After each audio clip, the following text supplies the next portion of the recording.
Hi, Chef Bob here in the Cook with Campbell kitchen. Today on the menu is lasagna soup, a new twist on a classic recipe. This one's a personal favorite of mine and my kids love it.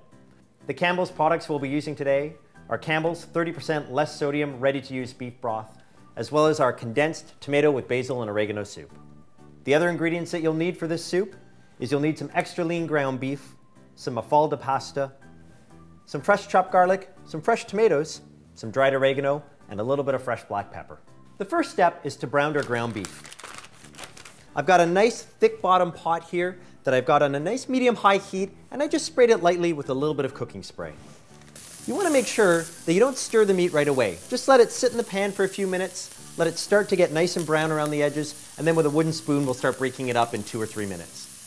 So while this is browning, we can head back over to the cutting board, dice up our fresh tomatoes, and get our other ingredients ready to add in.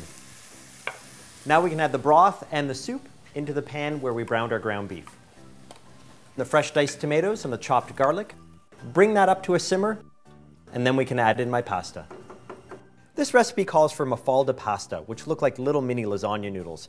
If you can't find mafalda pasta, any number of short pastas would do. You can use fusilli or bow ties. You just want something that's got lots of little nooks and crannies so they can pick up the sauce and make sure that every bite is delicious.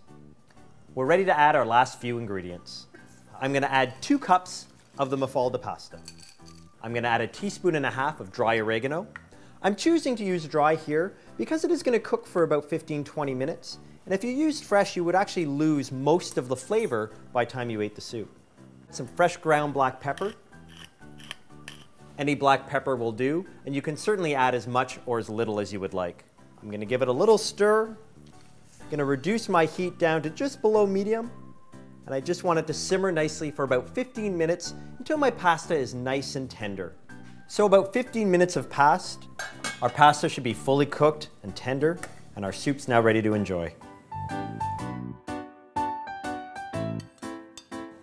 Visit us at cookwithcampbells.ca, where you can read this full recipe and many more. And while you're there, click on the comment button and let us know what you think.